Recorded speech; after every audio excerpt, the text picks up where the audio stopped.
What's up, Broncos country? Welcome back inside the Broncos podcast studio for Monday's edition of Broncos Now. As always, I'm your host, Sydney Jones, and today was an exciting and historic day here at the UC Health Training Center as owner and CEO Greg Penner introduced the Denver Broncos' new team president, Damani Leech. Greg Penner opened the press conference today discussing Damani Leech's background and why he's the perfect fit for the Denver Broncos. When we began this comprehensive search, our goal was to identify a forward-thinking and innovative leader for the Broncos. We wanted to find someone who could steer our business operations with innovation and integrity, working collaboratively across the organization. Over the course of many conversations with myself and our partners, Damani's leadership, strategic vision, and collaborative spirit stood out. George Paton's input and support was also an important part of the process. Damani is highly thought of and respected across the NFL and in sports at large. His 25 years of experience at both the NCAA and growing the game with the NFL give him a great base of experience to draw from.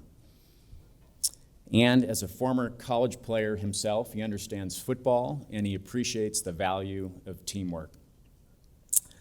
The Broncos have an incredible legacy, and Damani is the perfect person to help lead this franchise into the future. Damani Leech begins his opening statement by giving thanks to the entire Walton Penner family ownership group, General Manager George Paton, Head Coach Nathaniel Hackett, and his family for making today possible. He then shared what his philosophy will be as the team's new president and his excitement for this new role. This club, as you all know, has a tremendous reputation, one that is really second to none. There's a deep tradition of winning, a history of community impact, and a loyal and passionate fan base, and really what is a thriving global city that is Denver, that we're excited to be a part of. I have great success for this franchise and its history, not only great players and coaches, Hall of Famers, not to mention the late Pat Bowlen, who from a league's perspective is someone who is revered across the league, and Joe Ellis as well. I stand here truly on the shoulders of giants, and I really understand that, and I don't take that for granted as well. While I was just starting at the league office in 2015, I had my first experience at the 2015 AFC Championship game, and coming out to this stadium and this community and feeling the fans, it was incredibly palpable. It was really unique, not like many clubs around this country, and it's something that has stayed with me, that experience, and really excited to be a part of that now.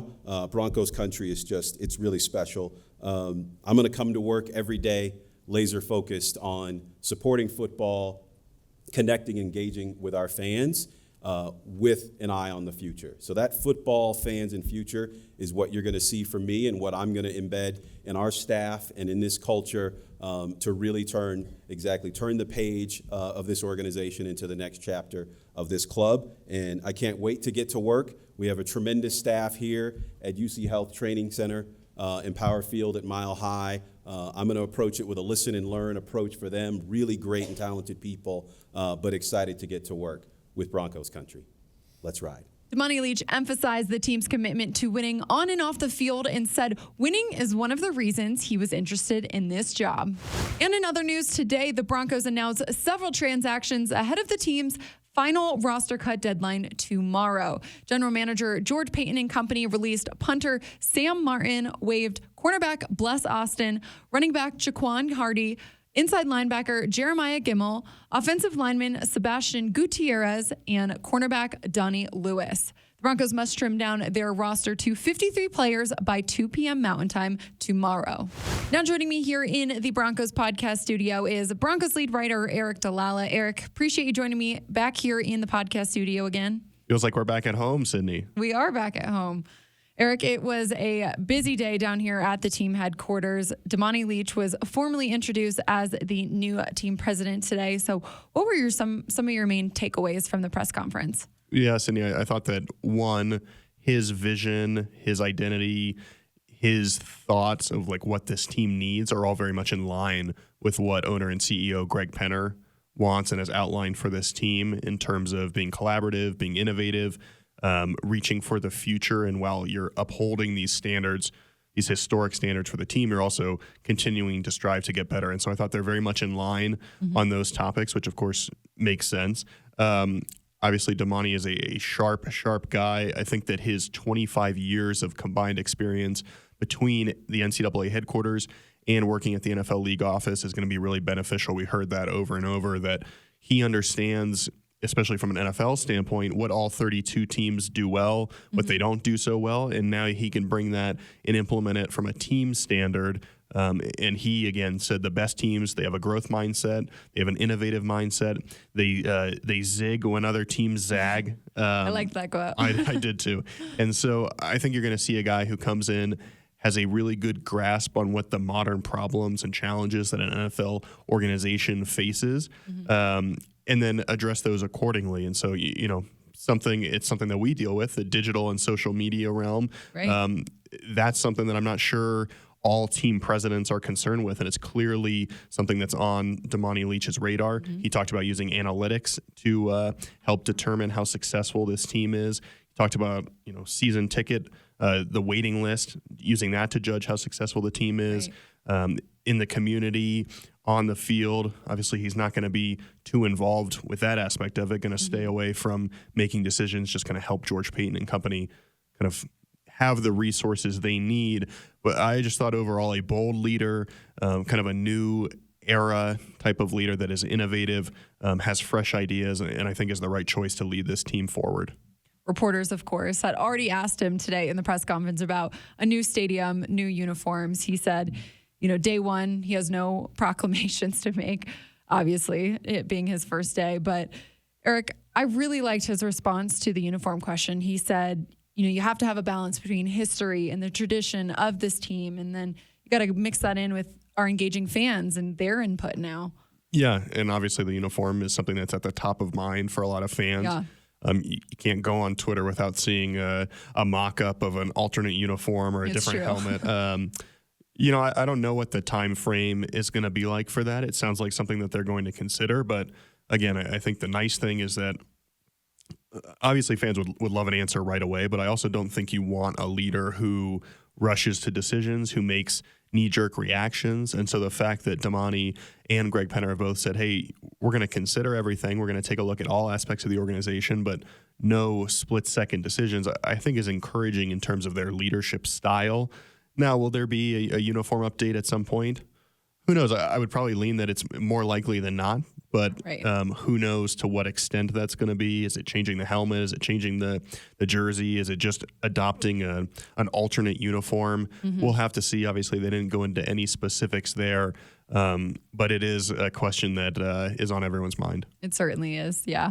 Well, in other news today, a couple players have already been released or waived ahead of the team's final cut down tomorrow, Aric. I think Sam Martin was probably the most surprising of the group. Corliss Waitman will now be the team's punter moving forward. Aric, what have you liked about his performance, throughout training camp and the preseason? Yeah, I think if we're assuming that Corliss is going to be the punter, and we just have to see whenever there's roster moves to be made and all these players are being released or waived across the league, there's always a chance that George Paton could see a punter elsewhere in the league and say, okay, well, let's go with that guy. And so you're never safe necessarily, if you want to put it that way. But I do think if Corliss is the guy, and right now it looks like he will be, he's a guy that had great hang time, obviously has that ability to boom the punt down the field.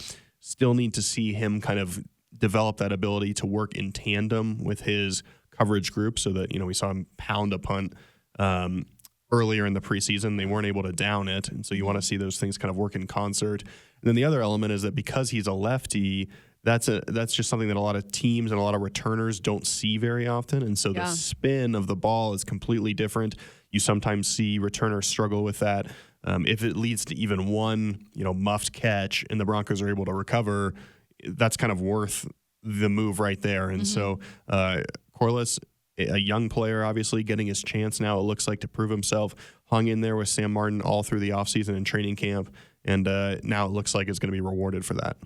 Taking a look back at Saturday's game, just overall, what did you think about the team's performance and their growth really throughout the preseason? Yeah, better. I think that they responded better from a physical standpoint, from an assignment standpoint. Obviously, went out and got the win, but they just weren't. I don't want to say pushed around, but there wasn't the edge to the other team that we saw in Buffalo. I think they responded to the challenge well. And then just from a standpoint of individual guys, and I thought Brett Rippon went out and made a strong final push. Obviously, we'll have to see what happens as we're recording this. There's no news yet, but we'll have to see what happens with Josh Johnson and Brett Rippon. Nick Bonito, I thought, made a nice surge in the pass rush in general. The run game finally got going, which is a good thing to see. I wouldn't say it was a concern in the first 2 games because you didn't have your starters in there, but this was a sign that, hey, things are starting to click. So that was good to see from this team. And then, I just think that you've seen this team buy in to what Nathaniel Hackett is preaching in terms of working hard in practice, some guys taking advantage of it on game day, other guys, hanging back and being rested for the regular season. But from the victory speech that we put out from inside the locker room, you can just tell how much Nathaniel Hackett has endeared himself to these players.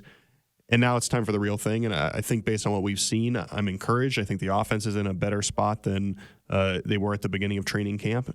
I think the defense is exactly what we thought they'd be, an elite type of group with some of the talent on that unit. And now we'll just see how it all plays out. Yeah, well, less than 24 hours now until the Broncos have to trim down their roster to 53. I know tomorrow will be a tough day for a lot of people, but just another step closer to the start of the season. Yeah, that's right. Looking forward to it. Aric, appreciate your time. You got it. Well, that's all the time we have for today's episode. Thanks so much, Broncos Country, for tuning in for another edition of Broncos Now. Make sure to meet me right back here on the Broncos Podcast Network and YouTube tomorrow evening for another episode. I'll see you all then.